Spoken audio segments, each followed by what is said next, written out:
किसान भाइयों, आज हम कुछ चर्चा करेंगे आत्मनिर्भर भारत में किस तरह से आप लोग सहयोग कर सकते हैं। यानी किसान और जो कृषक समुदाय है, हमारे प्रधानमंत्री की जो अपील है आत्मनिर्भर भारत की, तो उसमें अपना योगदान कैसे दे सकते हैं। हमारे साथ हैं डॉक्टर एस के ज़मीर अहमद, जो कि प्रधान वैज्ञानिक हैं केंद्रीय द्वीपीय कृषि अनुसंधान संस्थान के, और साथ ही सोशल साइंस डिवीजन के हेड हैं। और डॉक्टर साहब, आज का मुद्दा आपसे हम जो चर्चा कर रहे हैं वो है आत्मनिर्भर भारत और किसान। तो अगर हम हमारे द्वीपों की विभिन्न परिस्थितियों को देखें तो यहाँ पर अगर जोग्राफिकल इलाके से देखें तो लो लाइंग एरिया है, और उसके बाद लो लाइंग है, मिड वैली है, हिली है, और उसके साथ हमारे पास जजीरा बहुत है। जी जी हाँ, छोटा द्वीप है। किसान पूरे अंडमान निकोबार आइलैंड्स में एकदम यू कैन स्कैटर्ड है, बिल्कुल सब जगह पर है। कार निकोबार तक चले जाइए आप, कैम्बल भी जाइए आप, या तो यहाँ पर मिडिल अंडमान में आप डिगलीपुर तक जाइए, हर जगह पर नील है, हर जगह पर किसान बिल्कुल है हमारे। इन जो विभिन्न परिस्थितियाँ, हमारे द्वीपों की जो अलग अलग परिस्थितियाँ हैं जी, उसमें किसान क्या कर सकते हैं, इसी संदर्भ में आपसे हम चर्चा करेंगे। जी, तो शुरुआत करते हैं जो निचले इलाके में जो किसान खेती करते हैं, तो उनके लिए आपकी क्या सलाह होगी। मैं इससे पहले एक बात बताना चाहता हूँ आपको कि क्यों ये हमने आपके तहत आपसे मिलकर जो ये साझा होके ये जो कार्यक्रम को शुरू किए हैं। क्योंकि जैसे आपको पता है कि कोविड-19 जो हर पूरे देश में, क्या पूरे विदेश में, पूरे वर्ल्ड में ये छाया हुआ है, और हमें अपना कार्य भी करना है, काम भी करना है। और हमारे जो गवर्नमेंट इंडिया के इनिशिएटिव है कि आत्मनिर्भर भारत बनाना है, और किसान इसमें बहुत बड़ा रोल है। और आपको पता है कि हमारे जो भारत है वो एग्रीकल्चर डोमिनेटेड कंट्री है। तो किस तरह से हम किसान के पास पहुँचे, हमारी तकनीक, हमारी नॉलेज कैसे पहुँचे। क्योंकि जब हम लोग ने ये 3-4 महीने के बाद जो सर्वे किया उनसे मिला, तो अभी आप देख भी रहे होंगे आज के दिन पर भी इतनी सब्जियाँ आ गई है, इतनी सब्जियाँ आ गई है कि सब्जियाँ गलत हो चुकी है, और सब्जी बहुत सस्ता दाम में मिल रही है आपको। क्यों? क्योंकि किसान ने उस वक्त पर भी फार्मिंग किया है। लेकिन क्या है, सबसे बड़ा चीज़ है कि उनका मार्केटिंग लिंकेज जो है वो नहीं था, और मार्केटिंग लिंकेज नहीं होने की वजह से ये सारा प्रॉब्लम हुआ है, जिसमें उनको एश्योर्ड प्राइस नहीं मिला है। थ्रो अवे में हर चीज़ को बेचा जाएगा। आप सब्जी ले लीजिए, दूध ले लीजिए, मुर्गी ले लीजिए, कोई भी चीज़ ले लीजिए, बहुत ही कम दाम में उनको देना पड़ा। लेकिन ऐसा नहीं कि उन्होंने फार्मिंग छोड़ दिया, क्योंकि फार्मिंग बहुत लिक्रेटिव है, इसलिए उन्होंने फार्मिंग को बनाए रखा। तो जैसा हम अभी बात कर रहे थे, आपने कहा था कि लो लैंड एरिया, हमारे पास तो डिफरेंट तरह का जोग्राफिकल कंडीशन है।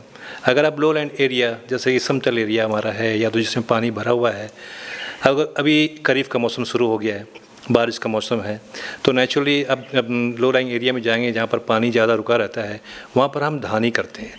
तो मैं कहूँगा कि आप आम धान ना करके, जो आम ऐसी धान आप छींटते हैं अपने पेट के लिए करते हैं, वो नहीं करके कुछ हाई यील्डिंग वैरायटी जो आप डिपार्टमेंट एग्रीकल्चर, हमारे किसान साथियों कैरी के थ्री से भी बहुत बीज गया है उनके पास में, जो उन्होंने अब किसान साथियों को पास पहुंचाने की कोशिश किया है, उसको करिए, ताकि वो एक ही जाति का सीड मिलेगा। और उसको अब कोई भी चीज़ करने से पहले एक मार्केट लिंकेज के बारे में जरूर सोच लीजिएगा। एक कॉर्पोरेट टाइप का या तो कॉन्ट्रैक्ट टाइप का फार्मिंग करने का कोशिश करना है इनको, ताकि इनका रिस्क मैनेजमेंट हो सके।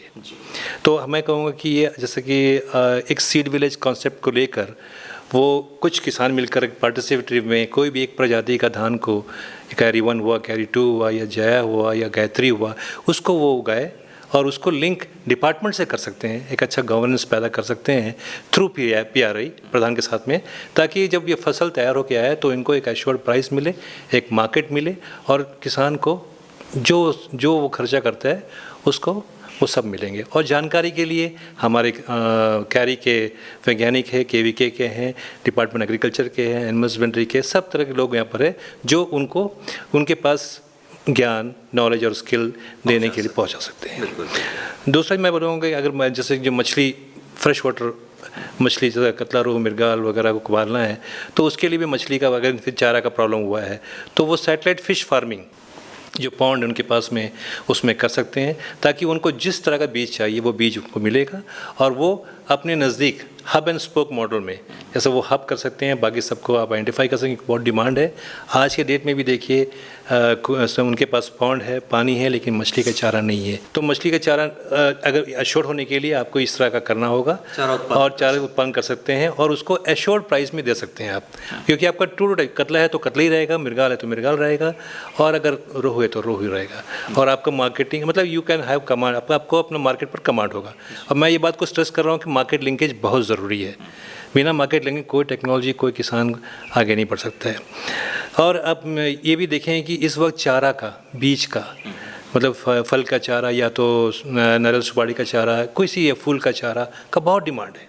तो आप नर्सरी, एक पौधशाला तैयार कर सकते हैं, अच्छा नर्सरी तैयार कर सकते हैं, जो आगे चलकर उसको आप मतलब आप तैयार करके ऑर्नामेंटल टाइप का है, या तो आपका कोकोनट है, अरेकनट है, स्पाइसेस है, और फ्लावर्स का प्लांट्स वगैरह है, उसको आप तैयार कर सकते हैं नर्सरी में। और टेक्निकल गाइडेंस आप कैरी KVK से डिपार्टमेंट से ले सकते हैं, और उसको भी, और वो एक अच्छा रोज़गार का आपका साधन है, और आपको ये बिल्कुल हाथों हाथ बिक जाता है। जैसा पहले एक संडे मार्केट था, अब तो मार्केट घर में आ रहा है, क्योंकि आप देख रहे हैं कि मोबाइल वे में गाड़ी वगैरह आती है और उनको अब सामान देती है, जिसमें इसमें आलू प्याज आता है तो उसमें फूल चारा भी आ सकती है। मार्केटिंग का स्ट्रैटेजी करना पड़ेगा आपको। आप ये भी सुने होंगे डॉक्टर साहब कि हाँ शिबू जी, जैसे ब्रॉड बेड फरो सिस्टम है, जहाँ पर लो लाइंग एरिया है, वहाँ पर मेडीनुमा आप खेती कर सकते हैं, जिसमें आप धान भी कर सकते हैं और सब्जी भी कर सकते हैं उस वक्त। अब सब्जी अपनी चॉइस के, मार्केट के डिमांड के हिसाब से आप सब्जी डाल सकते हैं उसमें।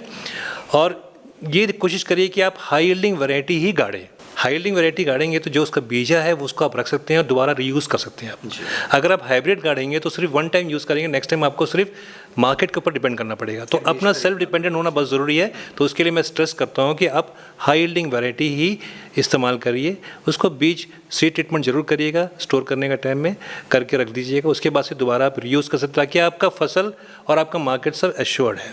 प्लांट प्रोपगेशन टेक्निक, जैसे आप चारा वारा बनाते हैं, कलम करके बनाते हैं, लेयरिंग करके बनाते हैं, इसको भी आप कर सकते हैं। ये तो हम, और एक बहुत ही अहम चीज़ जिस जो आप बोलते हैं ना कि अगर खाने में आपको सब्जी क्या मिलेगा, एक न्यूट्रिशन भी मिलना चाहिए, एक न्यूट्रिशनल सिक्योरिटी होना चाहिए आपके परिवार के लिए।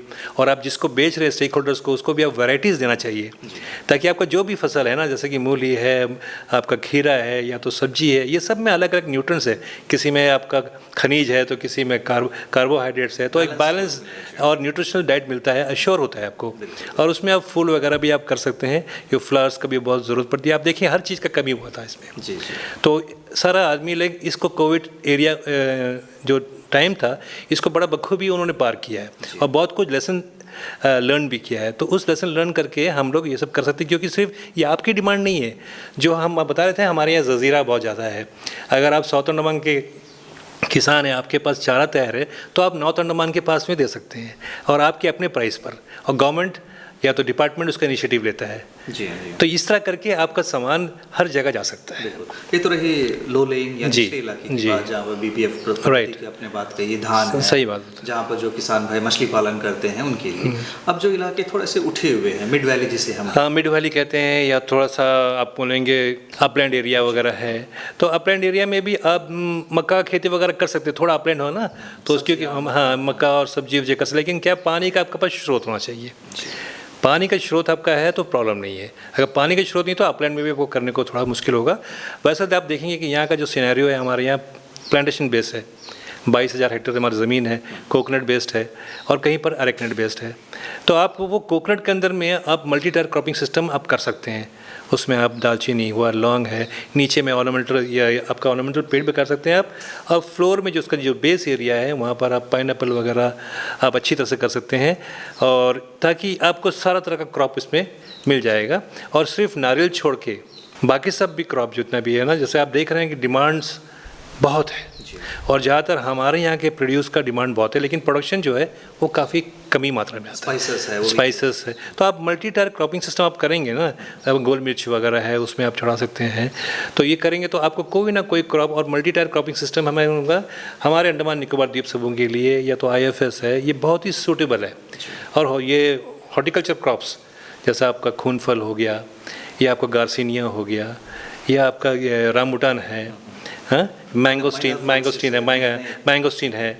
ये देखिए अभी आज ये जब कोविड आने के बाद में लोग ढूंढते हैं कि मैंगोस्टीन कहाँ है, रामबुटान क्या होता है, तो बहुत इमली हुआ, खट्टा चीज़ ढूंढते हैं, सिट्रस वगैरह, तो पीने के लिए। तो ये सब चीज़ का वैल्यू उनको मालूम था, लेकिन हम लोग खाते नहीं थे, तो अभी इसका मार्केट आ रहा है। ड्रैगन फ्रूट हुआ, तो ये सब चीज़ को आप इंट्रोड्यूस कर सकते हैं आप, और उसको बखूबी कर सकते हैं आप। जस्ट थोड़ा सा लो लाइंग एरिया में ड्रैगन फ्रूट करके भी आप एक अच्छा खेती कर सकते हैं, और अच्छा अपना काम जो है काम को आगे बढ़ा सकते हैं और आपकी कमाई आर्थिक स्थिति भी। और डॉक्टर साहब देखिए, तो आप उन किसानों की बात कर रहे हैं जिनके पास अपनी ज़मीन है। कुछ ऐसे लोग भी हैं जिनके पास अपनी ज़मीन सही बात है, वो उनके पास ज़मीन है, थोड़ा बहुत ज़मीन बैकयार्ड में होता है, तो वो मैं कहूँगा कि देखिए आप उनके लिए भी बहुत अच्छा ऑप्शंस है गोट फार्मिंग का। गोट फार्मिंग बहुत ही लाइवली बिजनेस है, वो बहुत लाइवली बिजनेस है और बहुत से किसान इसको करते भी हैं। आप उसको सिर्फ ला के अच्छी तरह से पाल के अगर उसको आप रखेंगे वहाँ पर, हाँ, तो आपको एश्योर्ड मार्केट है, क्योंकि ये जिसको कहते हैं हम लोग जैसे कि ना चलता हुआ ATM, चलता हुआ ATM, जब भी आप मोबाइल ATM बोलेंगे इसको ना, तो ये गोट फार्मिंग है, बेस्ट फार्मिंग है मैं बोलूँगा इसको। आप अच्छे नस्ल का आपको चुनना है, वहाँ पर चुन के रखना है और साइंटिफिक नो हाउ लेके कैरी के थ्रू से आप उसको कर सकते हैं। बहुत सा किसान हम लोग विज़िट भी किए हैं, कॉफ़ी बगीचा में बड़ा सिस्टमेटिक वे में कर रहा है, काफ़ी किसान यहाँ में कर भी रहे हैं। और वही अभी ये कोविड पीरियड में वही एक सोर्स है जहाँ से बहुत कुछ मार्केट में आ रहा था। तो ये बकरी का आप कर सकते हैं और बकरी को भी, ये बकरा जो भी गोट फार्मिंग जो करेंगे आप, इसको करने के बाद से आप इसका मार्केट, जैसे कि ये संडे मार्केट हुआ, कोई मार्केट में इसको आप जो काट के बेचते हैं उसको भी बड़ा हाइजीनिक वे में आप बेच सकते हैं। जैसा आप देख रहे हैं आजकल ना मछली का वैल्यू एडिशन, और आप डोर डिलीवरी भी कर सकते हैं। वो डिपेंड करता है कैसा, तो जैसा आप उसको मार्केटिंग का स्ट्रेटजी को चेंज करेंगे आपको उतनी ज़्यादा उसको आमदनी होगा और उतनी ज़्यादा आपका डिमांड होगा। ऐसा नहीं कि मुर्गी पालन सब कर रहे हैं या मुर्गी का बिजनेस सब कर रहे हैं और गोट फार्मिंग सब कर रहे हैं। थोड़ा सा आप एक एग्रीप्रेन्योर की तरह अगर आप आपको सोच के करेंगे तो बहुत कुछ आप कर सकते हैं। तो गोट फार्मिंग हो गया एक आपका, पोल्ट्री भी आप कर सकते हैं, छोटी तरह पर कर सकते हैं। और बैकयार्ड पोल्ट्री जो आप कंट्री फॉल जो बोलते हैं हम लोग ना, ये बहुत ही अच्छा, मतलब हमेशा इसका डिमांड होता है, भाव भी अच्छा आता है। और जैसा आता है कि आज घर में त्यौहार है आपका, क्योंकि आप पोल्ट्री मुर्गी जो है वो हमेशा खाते हैं, लेकिन देसी मुर्गी होने से ऐसा लगता है कि घर में हमारा त्यौहार आ गया है, हाँ। तो आप देसी मुर्गी के बारे में सोच सकते हैं। और हमारे संस्थान एक मिनी इंक्यूबेटर भी इंट्रोड्यूस किया है, बहुत अच्छा, 50,000 60,000 में इन्वर्टर के साथ में आता है, जिससे आप उसको हैच भी कर सकते हैं लोकली कहीं पर भी हैच करके, कोई कंट्री मुर्गी को हैच, चूजे बेच के भी अगल बगल सराउंडिंग एरिया को। ये ज़रूरत नहीं कि आपको कहीं पास के डिपार्टमेंट में हैचिंग के लिए जाए, कहीं भी जाए, आप अपने आप को ही कर सकते हैं उसको। क्योंकि आजकल हमारे पोर्ट में आप देखते हैं ना, करंट वगैरह बहुत अच्छी है, बिल्कुल। और इन्वर्टर साथ में है तो कोई प्रॉब्लम नहीं है। डॉक्टर साहब, अब बात हम थोड़ा शहरी इलाकों की, शहरी इलाके, अब तो हम लोग पूरा शहरी हो गए। पेरी अर्बन हम बताएंगे, पेरी अर्बन और शहरी के लिए भी फार्मिंग अगर वो करना चाहे और साथ साथ में कुछ कमाना भी चाहे और अपने घर को भी वो ये सप्लाई देना चाहे तो वो कर सकते। जैसे कि उनके हद देखिए, आप घर में एक टेरेस है तो आप टेरेस फार्मिंग या रूफ टॉप फार्मिंग में कर सकते हैं। और उस करने के लिए आपको बस एक हल्का जो भी चीज़ है ना, पॉट वगैरह, मड वगैरह ऐसा लेना है जो पॉट में ही करना है आपको। या तो फिर लंबा ये भी मैं एक एग्जांपल बताऊंगा आपको। आप मान लीजिए कोई टीवी ले लेते हैं या तो आप फ्रिज लेते हैं, तो फ्रिज में आप देखेंगे कि वो थर्माकोल का एक कवर होता है बड़ा सा, तो हम लोग क्या करते हैं उसको फेंक देते हैं। अब उसको बेस की तरह यूज़ करके उसमें मिट्टी करके उसमें आप धनिया गाड़ दीजिए, धनिया जो बर्मा धनिया बोलते हैं वो गाड़ लीजिए, या तो मरसा छीट दीजिए उसमें, मूली छीट दीजिए, फूल का बगान कर दीजिए उसमें। और छोटे छोटे पोट में आप जितने भी हाई एंड वेजिटेबल है ना, आपका कॉलीफ्लावर है, कैबेज है, बीन्स है, ये सब बड़ा अच्छे से आता है, बहुत अच्छे से आता है। और और आप ना इसको ऑर्गेनिकली कर सकते हैं। मैं उस पर स्तर करना चाहता हूँ कि ऑर्गेनिक, क्योंकि आप सिर्फ गोबर का खाद को इस्तेमाल करिए, पोल्ट्री खाद को जो डिकम्पोज है उसको इस्तेमाल करिए। बगल में जहाँ पर छायादार जगह है वहाँ पर एक गड्ढा बना दीजिए और वहाँ पर इसको सब जितने कचरे को वहाँ डंप करिए, और वो बनने का जब वो खाद का तरह बन जाएगा तो उसको आप उसमें डालिए, और ताकि आप अपने आप को एक फ्रेश, एक एश्योर्ड है कि ये केमिकल फ्री वेजिटेबल आपको मिल रहा है। आप ये सरसों का खेती भी कर सकते हैं, बड़ा अच्छा सरसों भी इसमें आता है। और काफ़ी मूली वगैरह जो भी है ना, आपको इन फ्रेश वेजिटेबल्स, बैगन हुआ, छोटे पैमाने में आप अपने लिए कर सकते हैं। और ज़्यादा हुआ तो आसपास में आप दे भी सकते हैं। एक बैठे बैठे आपका आमदनी का ज़रिया भी हो सकता है। तो डॉक्टर साहब, आपसे बहुत प्रैक्टिकल बातें हुई जो कि ज़मीनी स्तर पर किसान कर सकते हैं या शहर में जो लोग रहते हैं वो कर सकते हैं। और जो कॉन्सेप्ट आत्मनिर्भर भारत का है तो उसमें अपना इनपुट या इनपुट जी जो है जी। मैं एक बात कहना चाहूँगा शिबू जी कि मैंने तो सिर्फ आपको लिस्ट बताया है और हमारे किसान साथियों बताया कि बहुत सा कुछ कार्यक्रम है जिसको करके वो आत्मनिर्भर कर सकते हैं, लेकिन इसकी डिटेल जानकारी के लिए वो हमारे डायरेक्टर कैरी को संपर्क कर सकते हैं, हम लोग को संपर्क कर सकते हैं, हमारे यहाँ के जो वैज्ञानिक है उनको संपर्क कर सकते हैं और आपको भी संपर्क कर सकते हैं कि आपके ज़रिए आप उनको हमारे पास कांटेक्ट करा दें ताकि हम इनको डिटेल इन्फॉर्मेशन इवन इनके खेत में जाकर या फिर उनके कैरी में आकर अपनी ये सोशल डिस्टेंसिंग को निभाते हुए इसको कर पाएँ। बिल्कुल। तो डॉक्टर साहब, आपने इतनी सारी बातें बताई, इतना वक्त दिया, बहुत बहुत धन्यवाद। थैंक यू वेरी मच, शुक्रिया।